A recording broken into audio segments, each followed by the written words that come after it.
गंगा जल लेकर जाते हो तो अपने हाथ नहीं उठाए,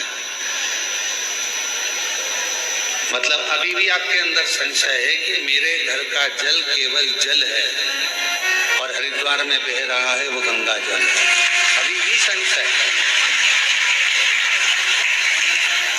आपको तो हाथ उठाना चाहिए कि मैं अपने घर से जो जल लेकर जाता हूँ शिवजी पर जब चढ़ता है तो वो गंगा जल तो बन ही जाता है, क्योंकि शिव उसकी कृपा से, उसकी उदारता से, उसकी करुणा से, उसकी दया से मुझे प्राप्त हुआ।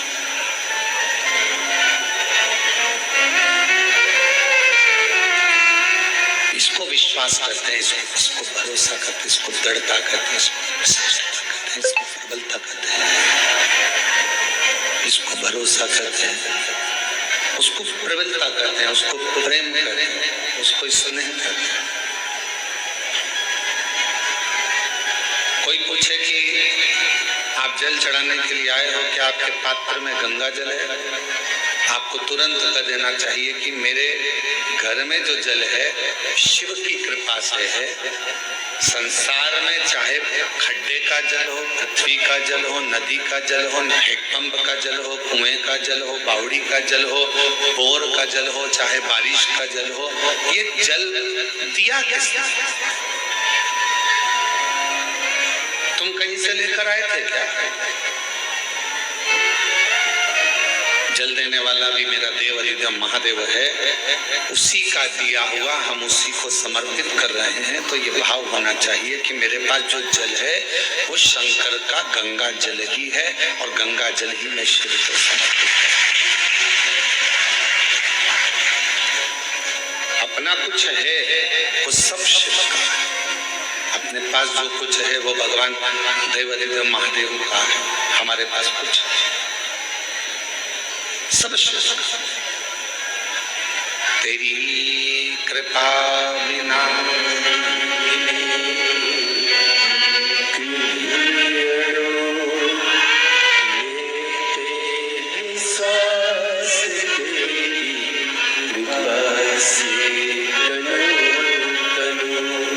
विश्वास शिव को प्रिय है, भरोसा भगवान शंकर को प्रिय है। और जब विश्वास भरोसा भगवान शंकर की प्रियता है तो हम शिव जी को वो क्यों ना दें, भगवान शंकर को हम वो क्यों ना प्रदान करें। एक भरोसा, इतने लोग बाबा कुबेरेश्वर बाबा की भूमि पर, बाबा कुबेरेश्वर बाबा की बस्ती पर, बाबा कुबेरेश्वर की धरा पर कथा श्रवण करने के लिए आए हैं, जगह जगह पर बैठे हुए हैं। जहां जिसको छांव मिल रही है वो वहां जाकर बैठ जा रहे हैं। कितना आस और कितना विश्वास लेकर आए। जब इतना विश्वास लेकर आप कुबेरेश्वर बाबा की भूमि पर पहुंचे हो तो वो क्या आपको खाली भेज देगा? जब आप अपना भरोसा लेकर भगवान कुबेर भंडारी के दरवाजे पर पहुंचे हो तो क्या वो आपको खाली रख देगा? भरोसा करता रहो। दामोदर प्रसाद साहू जी से पूछा गया कि कथा क्यों करवा रहे, कारण क्या है? तो दामोदर प्रसाद जी साहू जी बोले कि गुरु जी बस मन है कि मेरे धनोरा गांव के जितने भी लोग हैं वो सब एक बार गांव में रहकर ये शिव महापुराण की कथा को श्रवण कर ले। ये हमारे मन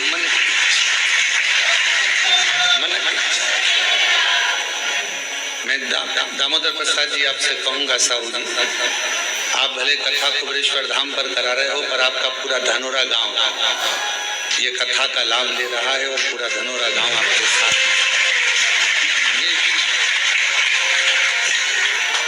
छत्तीसगढ़ की पवित्र धरा और उस पवित्र धरा में भाव से जब हम आप कथा का लाभ लेते हैं तो जीवन को धन्य बनाता है।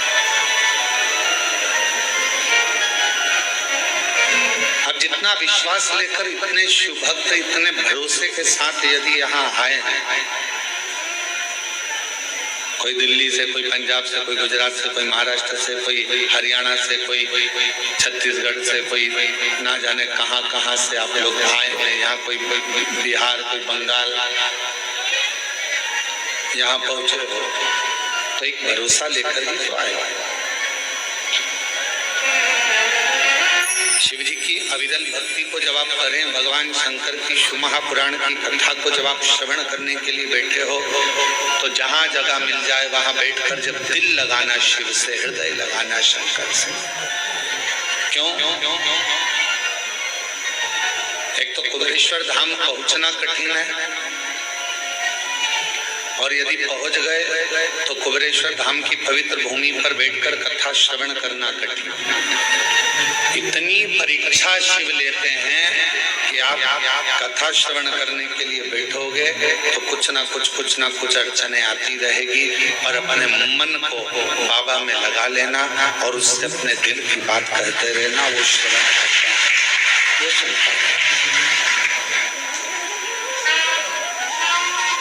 एक बार भगवान शिव जी से माँ जगत जननी जगदम्बा अम्बा माँ पार्वती जी ने एक प्रश्न किया।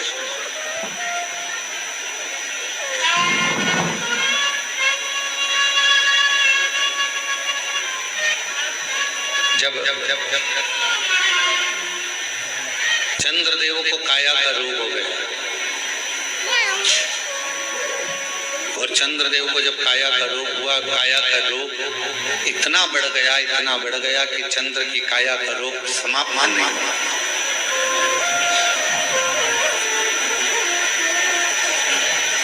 जब वो काया का रोग समाप्त नहीं हो रहा, जब वो काया का रोग मिट नहीं रहा, समाप्त नहीं हो रहा, तब चंद्रदेव ने देवऋषि नारद से पूछकर भगवान शिव की आराधना करना प्रारंभ किया,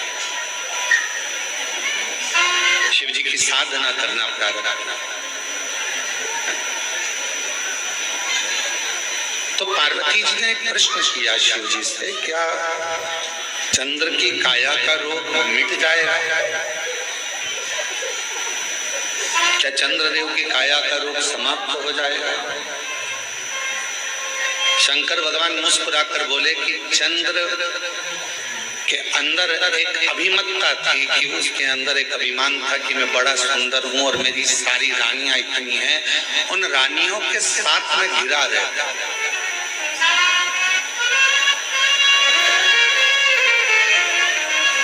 इतनी सुंदर सुंदर मेरी रानियां हैं, उन रानियों के साथ में सबसे सुंदर मैं हूं। और वास्तवता है कि चंद्रदेव की सुंदरता इतनी सुंदर थी कि जितनी चंद्रदेव की धर्म पत्नियां थी उनके आगे वो इतनी सुंदर नहीं थी।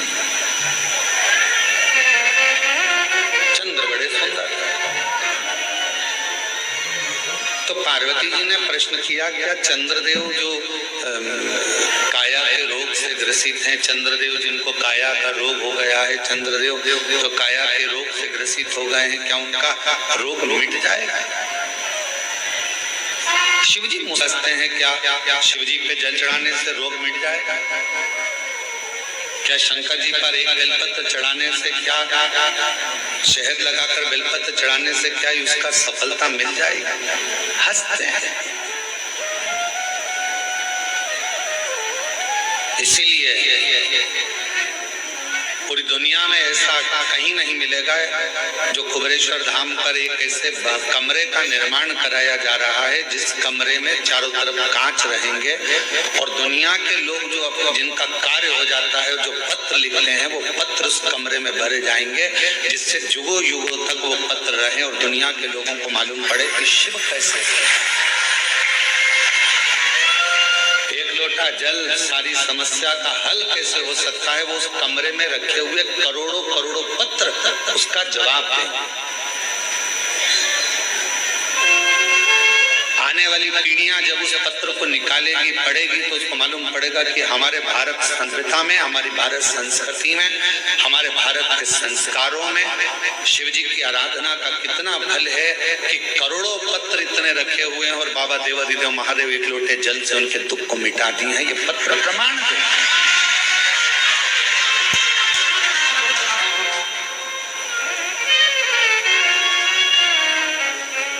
पार्वती जी ने प्रश्न किया, क्या चंद्रदेव की काया का रोग समाप्त होगा? क्या चंद्रदेव की काया का रोग समाप्त हो जाएगा? शिव जी मुस्कुरा रहे, शंकर जी हंस मुस्कुरा। शिव जी ने मुस्कुराकर पार्वती जी को उत्तर दिया कि तुम कह रही हो कि चंद्र की काया का रोग समाप्त हो जाएगा। चंद्र के अंदर थोड़ी सी अभिमतता है, थोड़ा अभिमान, और जिस दिन वो अभिमान चला जाएगा, शिव जी कहते हैं मेरा विश्वास पक्का करता है कि चंद्र की काया का रोग भी ठीक हो जाएगा। जहां अभिमान गया, जहां अहम गया, जहां अभिमत्ता चली गई, अहंकार चले गए, उसको अंदर से खाली होना पड़ेगा। किस किस के घर में अलमारी है? हाथ उठाओ जरा जिनके घर में अलमारी है। अलमारी नहीं हो तो अटैची हो, अटैची नहीं हो तो संदूक हो, संदूक नहीं हो तो पेटी हो। किस किस के घर में? सबके घर में है ना। और जितने ऑनलाइन कथा श्रवण कर रहे हैं, जितने फेसबुक यूट्यूब पर कथा सुन रहे हैं, पूरा विश्व इस कथा को श्रवण कर रहा है। उनके घर में भी अलमारी होगी, उनके कमरे में भी अलमारी होगी। कमरे में अलमारी में कपड़े जमे हुए,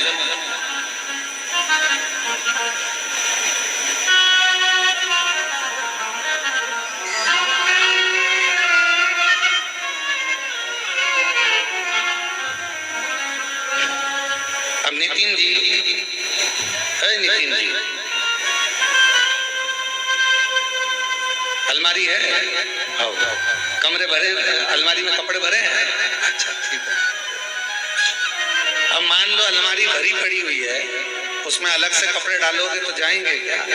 नहीं जाएंगे, गिर जाएंगे, भराएंगे नहीं, जाने।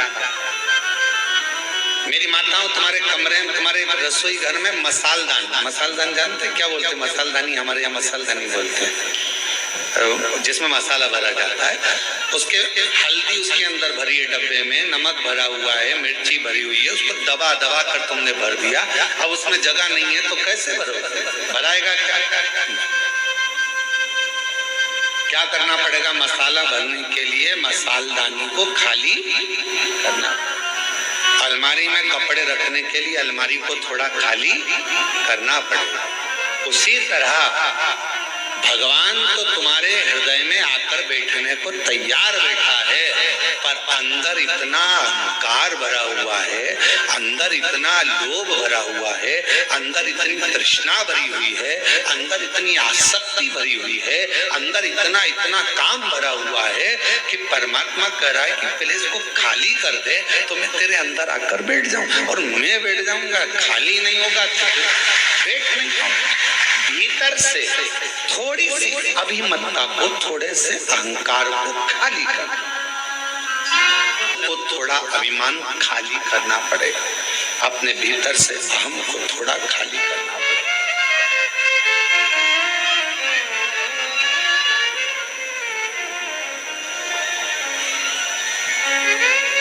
अभिमान जाएगा तो शिव आए, अभिमानी ही नहीं जाएगा तो शिव कैसे आएगा? थोड़ा सा अभिमान को खाली करो। ये भगवान शिव मुस्कुराकर पार्वती जी को उपदेश दे रहे हैं कि पार्वती, अगर चंद्र को ठीक होना है, चंद्र को काया का रोग समाप्त करना है, चंद्र को स्वस्थ होना है, तो अंदर से थोड़ा सा अहंकार और सुंदरता का निकाल कर बाहर फेंकना।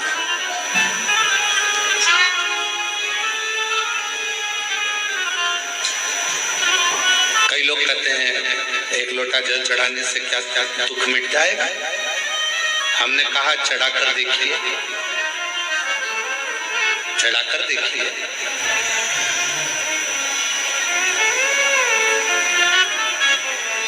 फिर किसी ने कहा क्या शिव जी पर बेलपत्र चढ़ाने से तकलीफ मिट जाएगी? हमने कहा चढ़ाकर देखिए। क्या श्री शिवाय नमस्तुभ्यम बोलने से दुख मिट जाता है? हमने कहा बोलकर देखिए।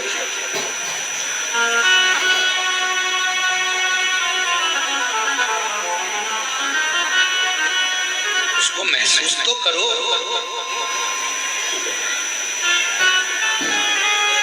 आप महसूस ही नहीं कर पाते।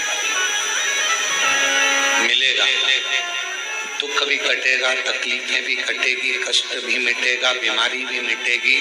कब मिटेगी? जब तुम्हारा विश्वास पूर्ण होगा और भीतर से तुम्हारा अहंकार, अभिमान जब समाप्त होगा और तुम पूर्ण तरह से शिव पर आश्रित हो जाओगे, तब शिव तुम्हें संभालेगा, तब शिव तुम्हें संभालेगा।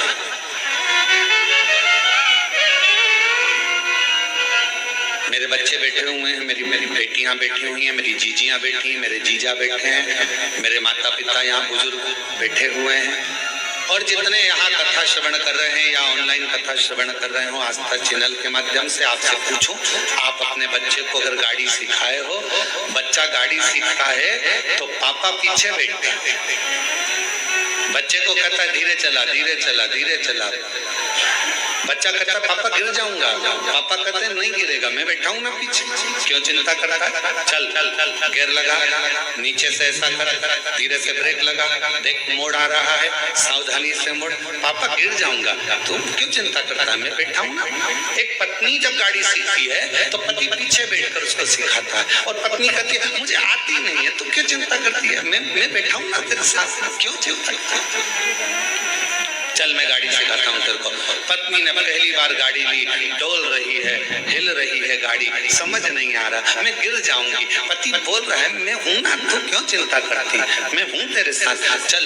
बेटी गाड़ी सीख रही है, बाप कहता है क्यों चिंता करती है, मैं हूं ना तेरे साथ। उसी तरह एक बच्चे को जब पिता गाड़ी चलाना सिखाता है तो कहता है मैं पीछे हूँ, तू टेंशन मत ले, तू तो चला, आगे बढ़, थोड़ा सा ध्यान रखना, सामने ध्यान रखना, एकाग्र चित्त रखना, ध्यान रखना, बाजू वाले पर, इस पर, सब पर ध्यान रखना। फिर कहा वो बाजू वाला आकर ठुक गया तो इधर वाला ऐसा हो गया, तुझे बाजू वाले से क्या करना, तू तो अपना लक्ष्य निश्चित कर, तू तो आराम से चल, तू आगे बढ़, तू धीरे धीरे चला, आराम से चला। और सुन, जब तुझे लगे कि गाड़ी गिरने वाली है, एकदम थोड़ा सा धीरे धीरे ब्रेक लगाना और दोनों पांव से गाड़ी को टिका लेना, रोक लेना, गिरेगा नहीं। बाप ने समझाया, बेटा गाड़ी चला रहा था, धीरे धीरे कहीं गिरने की भी नौबत आई तो पिता ने उस गाड़ी को संभाल लिया, क्योंकि पीछे वो बैठा था। उसी तरह जब हम शिव को एक लोटा जल चढ़ाते हैं, श्री शिवाय नमस्तुभ्यम कहकर आगे बढ़ते जाते हैं, तो हमारा बाप शंकर भी हमारे साथ बैठकर पीछे पीछे चलता है।